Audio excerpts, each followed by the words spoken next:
So Google has officially teased the Pixel 10a, and after carefully analyzing leaks, rumors, renders, teasers, shadows, reflections, and Google's Office Windows Glass, I can confidently say that Google has upgraded the launch date. Yes, not the design, not the camera, not even the chip properly, but the launch date, which is now set to February 18. Progress, people, progress.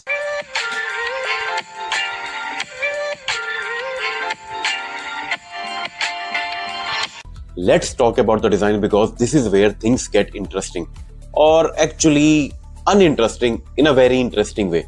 Let's find out.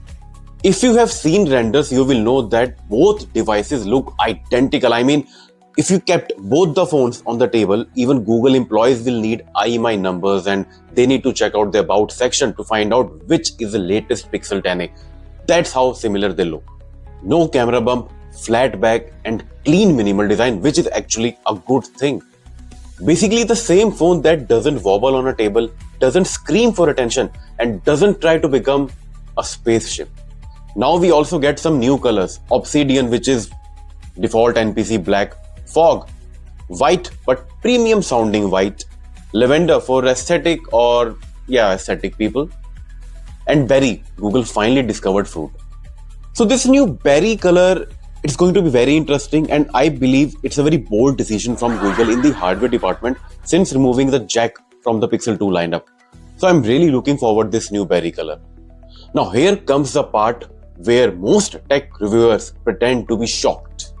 The Pixel 10a is expected to run on Tensor G4. Yes, the same chip from last year, but leaks say it's a boosted version. You know what that means. Boosted versions, stupid shit. The display is 6.3 inches, AMOLED 120Hz refresh rate panel, so your reels, all other YouTube shorts and everything will feel as smooth as it felt last year. But it's going to be a good display. I mean, Google know how to pack displays and color tuning. It's all decent, so you'll be fine with the display part.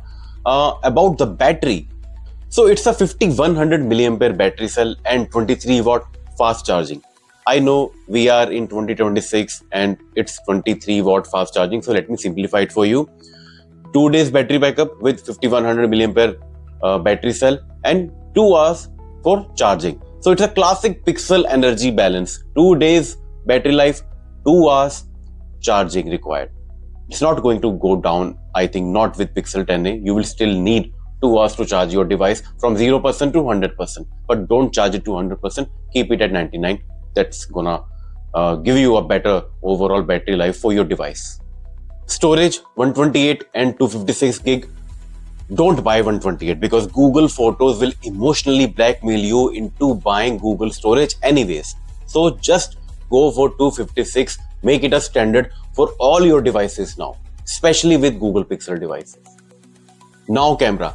This is where Pixel basically says if it ain't broke, don't fix it. So it's going to be a 48 megapixel primary sensor, a 13 megapixel ultra wide and a 13 megapixel selfie sensor. Yes, same hardware, Pixel 9a bought down into Pixel 10a. But remember, this is Pixel. Pixel just doesn't click photos.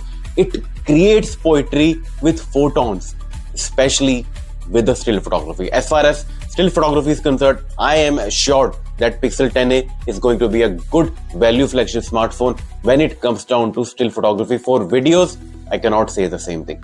Now coming on to the software, this is a part where Google actually upgrades. Google is expanding Quick Share, basically Android AirDrop, to more devices. Meaning finally you won't need 6 applications, 2 cables, WhatsApp compression and divine intervention to send a video to your friend. Google is going to make it even more simpler with the Pixel 10a. Also, day 1 Android updates, 7-year support most likely, and AI features that you will use only for 3 days and then only for flexing. Now let's talk about the most important part, the price. I think the launch price is going to be 49,999, same as a Pixel 9a. So the launch price 49,999. Some months down the line, big billion day price 39,999. One random Tuesday, the price further drops to 36,499 plus your bank card and your cousin's employee code. So Pixel just doesn't drop prices, they evolve downwards. So don't buy it at the launch day.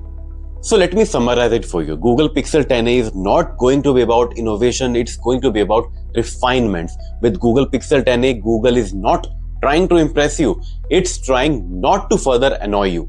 And I think that's a good thing for Google and for this value flagship model in 2026. So tell me, are you going to buy the Google Pixel 10a or on 18th of Feb, which is the launch date, or you're going to buy the Pixel 9a on the launch date, which is currently selling at 39,999?